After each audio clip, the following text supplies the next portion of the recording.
Hello, hello, hello, and welcome back, family, to Masquerade Monday. My name is Huddy, and tonight we're talking LA by Night. As always, this video is not scripted, and these opinions are all my own, so take what I say with a grain of salt. 5 attacks in one night. Some kindred stand, still on the side of the final death amongst the proverbial rubble, but the dust is far from settled. Once again, I'm getting ahead of myself. Episode 6 begins with a twist on the normal opening credits. We hear sounds of news broadcasts, perhaps police dispatches, detailing what the mortal world perceived as the undead were fighting supernatural hunters. The news reports that it was a turf war, which is not the truth, and it mentions that no evidence has been found, not bodies, not bullet casings, and any witnesses seem unable to recall anything concrete. I mean, the Camarilla could learn a thing or two from these hunter cleanup crews. The only evidence of some sort of battle is structural damage, including some of the statues around the Griffith Observatory. Hilariously, the news broadcast ends with the event people really care about, the puppy parade. I mean, fair.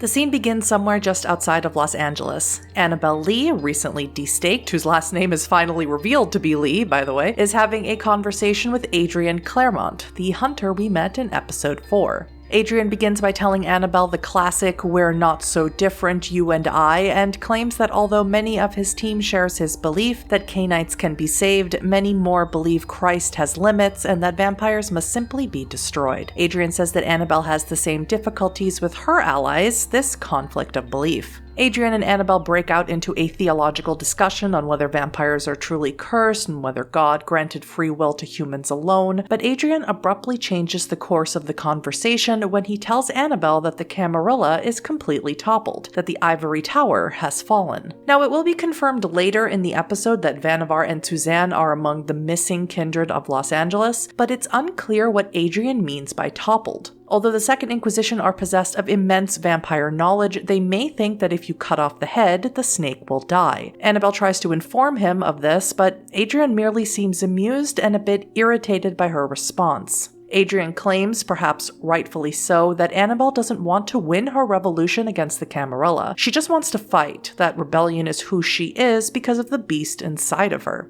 Annabelle wavers a bit in this exchange, admitting that if what he says is true, she doesn't know what to do now. And Adrian takes her hand and tells her that this acknowledgement of uncertainty and doubt is what can save her soul. And it's here that Adrian lets a bit too much of his zealotry out. His cold, logical demeanor slips slightly, and the radicalized believer shines through. He talks about the real war, the real revolution, the one that began after Jesus died on the cross for mankind's sins against those that refuse to believe it. Adrian even admits that in order to do what he knows needs to be done, bringing heaven on earth, he was excommunicated and is fully ready to dance in the fire after he passes from this world. This admittance from Adrian resets Annabelle's composure, and she lets the Bruja shine through as she exclaims that she doesn't believe in his God, and she doesn't believe that it was his God that caused the cross to burn into Carver's forehead in episode 4. She believes it was him and his unwavering true faith that gives him power, to which Adrian dismisses her theory as a mere opinion. Adrian gets down to brass tacks eventually and says that his superiors want information from Annabelle, specifically about Jasper and Victor.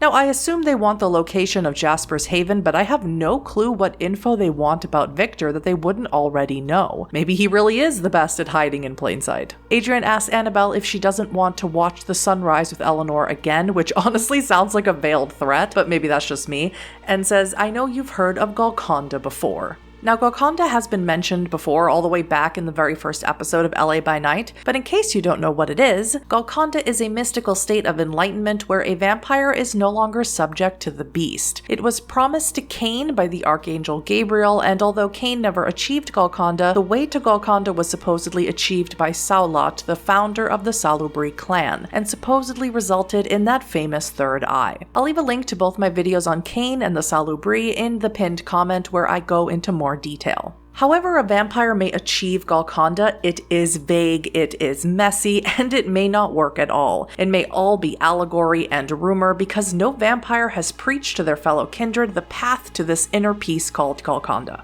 Unsurprisingly, Annabelle refuses to give up her coterie, calling them her friends and family, to which Adrian responds that good people don't meet up in nightclubs at 3 a.m. to talk about the future of Los Angeles with blood-stained lips. Adrian then turns to leave and informs her that he's sending in a friend of hers that they took last night. It is at this point X enters the room. Annabelle seems glad to see him, despite the fact he tried to diabolarize her in the season 4 finale, but X is confused, anxious, claiming that this wasn't supposed to happen, that he was there to be fixed. Eventually, however, he breaks down and apologizes, then moves again to anger and says this is all Annabelle's fault, that he was fine on the beach until he was asked to babysit her. Eventually, however, they come together and realize that this is likely a trap, and the only way they will get out is to work together, with X asking Annabelle, how good are you at punching Catholics, when the scene ends and we move to underneath the Hollywood Forever Cemetery, the domain and haven of the Nosferatu gorgeous Gary Golden, along with many of his clan. Here we find Victor, Jasper, Ebe, Nellie G, and Eva, who are still undead, having survived their individual attacks from the SI. After some housekeeping, namely most of this fractured coterie healing, hunger spiking, resolving stained humanity, and feeding on the sumptuous rat-based banquet laid out by Gary gives us a rundown of what has happened, namely those kindred who are unaccounted for, at least those they have gotten confirmation are missing. Some of these kindred include Vannevar, Suzanne, Velvet Velour, Fiona, Katya, Aurora, X, and the Valkyrie coterie. Kindred who are confirmed to have survived include a Torpord, Nines Rodriguez, the Weird Sisters coterie, Jeanette, and Delilah. Only one confirmed final death, that of the Toreador Edison of the Stardusters coterie, and several ghouls are injured, including Nellie's 2 ghouls, Greg and Chelsea, as well as Victor's son Mark. The coterie then shares their experiences with Gary Golden. Jasper shows the blessed mace with a cross and Latin inscription carved into it that burns at the touch of a kindred, and hands over a phone belonging to one of the SI to Gary's child, Mitnick. Eva, Nellie, and Jasper also talk about the power of some of the agents among the SI, whether they were wearing, for example, sunglasses to suppress vampire powers, or could force a kindred back with merely their voice, or burn them with touch and strength of will. And of course, Jasper and Eva mentioned the red fog that crawled after them at Griffith Park and warned everyone that not only does it wail and scream with the sound of penitent souls, but it burns like acid rain. The conversations then move to sort of a catch-up of what everyone has been up to. Victor questions Eva's loyalty, and Eva says she was trying to destroy either the Camarilla or the Tremere from within, she's not exactly clear, and claims that she has been working on a potion to induce torpor via a vessel, but has not yet tested it. Eva also admits that she's gotten in a bit too deep and has lost a portion of her own control. This prompts Jasper to ask Eva about their little charade, pretending not to be together in order to not blow Eva's cover under the Camarilla. Eva says that she was sure of her path in life after leaving the Camarilla the first time, and then she met Jasper, and she's been struggling ever since, struggling to think clearly, struggling to keep him safe, struggling to keep herself safe. She apologizes for putting Jasper through all of this, and Jasper admits that he's upset, that telling him not to protect her made him mad, and it is completely understandable. Eva wants to protect Jasper, and is going through great lengths, perhaps even roundabout, esoteric ways of doing so, and Jasper has to just go along with it and can't reciprocate the protection. It must have been more than frustrating, maybe even heartbreaking. Victor questions Ebe then about Aurora, questioning why Aurora was nowhere to be found when the SI attacked, although she was there that night, and she had done a sweep of the area and had not informed them about possible attackers. Ebe is uncertain of her intentions, but exclaims confidently that Aurora is always on Aurora's side. Victor also texts Fiorenza, who responds, "Patience, my boy." And Victor gets a little vindication here, exclaiming that he was right, that he's been telling everyone about the SI for years now, and literally no one listened.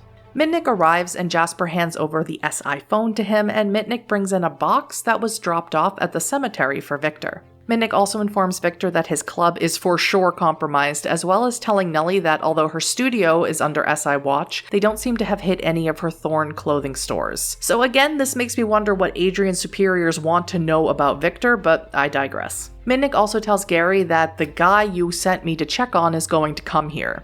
Gary later reveals this person to be Zelios, the master mason who built the labyrinth and the Nosferatu on the slab in the Nexus. Apparently he survived the SI attack. I am really looking forward to Jasper getting a conversation with Zelios after all this time.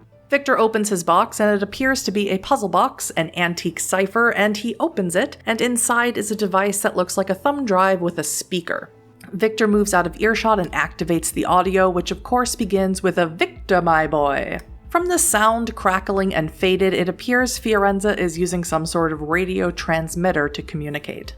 She warns Victor that, as the Camarilla have done before in Vienna, Prague, and elsewhere, the blame will be placed squarely on the Anarchs for this SI attack, and she advises him to leave the hiding in plain sight to the Thin Bloods, because they are better at it. She also tells him that help will not come easily now, but should he survive, perhaps in time, they will speak again. Fiorenza also tells Victor to inform Eve that the throne, the princedom of Los Angeles, is hers, since all other claimants are gone. Does that mean Fiorenza believes or has confirmed Vannevar and Suzanne to have met the final death? Gary brings Victor a second package, this one a greasy paper bag. The message scrawled on it is Baby B, Hunter Jail in LA, good luck, Carver. The coterie now knows that not only is Annabelle in Los Angeles, but that the SI have taken prisoners, and who knows how many missing kindred are there. The stinger plays and we rejoin Katya and Aurora in a combat situation with each other, but both seem equally matched, Katya exclaiming they never should have let Sabbat degenerates into the Camarilla, with Aurora retorting this degenerate knows it is better to reign in hell than to serve in heaven. If you haven't already, please go follow the World of Darkness Twitch channel, subscribe to them on YouTube, and if you can, sub to their channel on Twitch. If you enjoyed this video, consider subscribing to me as well, and let me know your thoughts on Episode 6, Cry Havoc, in the comments. As always, I'll see you in the next one.